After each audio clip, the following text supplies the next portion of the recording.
Hello and welcome to our report. Fight!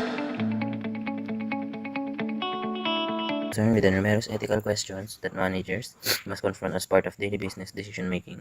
So, business ethics is also known as corporate ethics. It is a form of applied ethics or professional ethics that examines ethical principle and moral and ethical problems that arise in business. So, may mga example tayo dito. Ito yung intellectual property rights. Ito yung mga rights that granted to the creators of IP. And include trademarks, copyright, patents, industrial design rights, in some jurisdiction trade secrets, customer and employee rights, yung protection law that provides a way from individuals to fight back against abusive business practices. So, isa dito yung security of company records. Siyempre para hindi basta-basta makulang yung company records. Principles of Technology Ethics. Proportionality. Benefits must outweigh risk. Walang alternatives na makapagbigay ng parehong results na may mas mababang risk. Informed consent. Any users must understand every risk of technology dahil lahat ng bagay ay mayroong risk na pantay. Justice. Parang batas din sa bawat bansa. Bawat sala ay may angkop na parusa. Minimize risk. Even though being contrasted by the first three principles, I think technology has an edge when it comes to security. EITP standards of professional conduct. Recognition of obligation to the employer I shall make every effort to ensure that I have the most current knowledge and that the proper enterprise to available when needed. Avoid conflict of interest and ensure that the employer is aware of any potential conflicts. Present a fair, honest, and objective viewpoint. Protect the proper interests of the employers at all times. Protect the privacy and confidentiality of all information entrusted to me. Not misrepresented or withhold information that is germane to the situation. Not attempt to use the resources of the employer to the personal gain or for any purpose without proper approval. Not exploit the weaknesses of the computer system for a personal gain and personal satisfaction. Recognition of obligation to society I shall protect the privacy and confidentiality of all information trusted to me. Use the skill and knowledge to inform the public in all areas of expertise.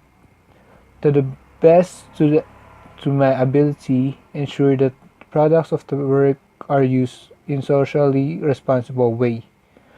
Support, respect, and abide by the appropriate local, state, provincial, and federal laws. Never mispresent or withhold information that germane to the problem or situation of the public concerned, or nor will allow any known information to remain unchallenged.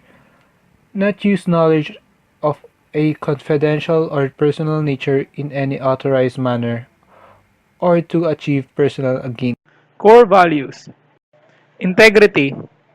Being sincere or you must state pure facts in everything as cited in the AITP standards. Respect. We must value each and every one of us. Innovation. We must always think of something new. As you can see in the cybercrime protection measures, it shows that cybersecurity includes controlling physical access to the hardware as well as protecting against harm that may come via network access, data, and code injection. Also due to malpractice by operators, whether intentional or accidental, IT security is susceptible to being tricked into deviating from secure procedures through various methods. That computer crime encompasses crimes committed against the computer, the materials contained therein such as software and data, and its uses as processing tool. This include hacking, denial of service attacks, unauthorized use of services, and cyber vandalism. AITP defined computer as the unauthorized use, access, modification, and destruction of hardware, software, data, or network resources. The unauthorized release of information. The unauthorized copying of software. Denying an end user access to his or her hardware, software, data, or network resources. Using or conspiring to use computer or network resources to illegally obtain information or tangible property. Hacking is the obsessive use of computers or the unauthorized access or use of network computer system. So basically, hacking is done to gain unauthorized access to someone else's computer.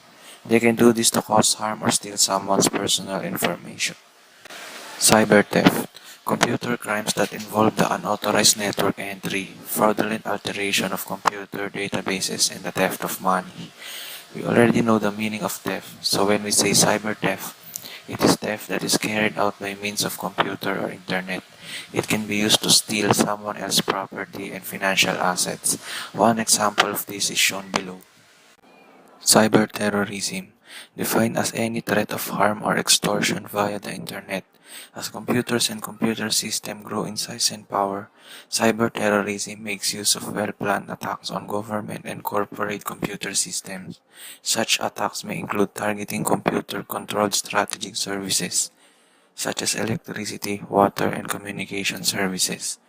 So cyberterrorism, from the word cyberspace and terrorism, is terrorism that is carried out by means of computer or internet. It is used to cause destruction and harm to the target. Examples of these are blocking of power stations, radio jamming, hacking of air traffic control, and terroristic threats via email. Unauthorized use at work. The unauthorized use of systems and networks of companies is called time and resource theft. You cannot simply just access their systems and networks without permission or right access to it. It is a violation based on their regulations. It is not proper to just access it whenever you want it or whenever you like it.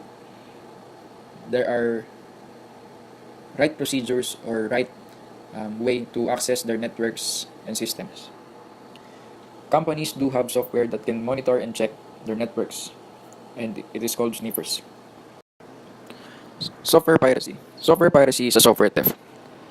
One example of software piracy is copying a computer program without the right law or without using user licensing, and doing this copying of other programs is illegal. It is a form of software theft. These computer programs are protected by company right law and user licensing agreement. So the developer has the rights or has the right to restrict the public in having their own programs. It is either you buy it or have the proper access to it. In addition to software piracy, a software is a intellectual property of a developer that is also protected by software or rather by company right law and user licensing. Piracy of intellectual property. Software is not the only intellectual property that is subject to piracy. Books, videos, music, images are also subject to copyright infringement. It means that the copyrighted materials can also be stolen by unauthorized persons or users without the right law or proper user agreement. Nowadays, the development of peer-to-peer networking is widely used in accessing copyrighted materials. This peer-to-peer networking makes the life of the users easy in accessing different kinds of things in internet websites. That is why the copyrighted materials are now vulnerable to this piracy. Computer viruses and worms. One of the most destructive examples of computer crime involves the creation of computer viruses or worms. They typically enter a computer system through illegal or borrowed copies of software or through network links to other computer systems. A virus usually copies itself into the operating system programs and from there to the hard disk and any inserted floppy disk. Vaccine programs and virus prevention and detection programs are available, but may not work for new types of viruses. So both virus and worms have the same function, and it is to cause slowdown of computers and eventually cause it to crash. The difference between virus and worms is that virus attaches itself to a program like Word or Excel, and every time you run the program, the virus will spread through the computer, while worms operates independently of other files. It does not need the host program to spread through the computer.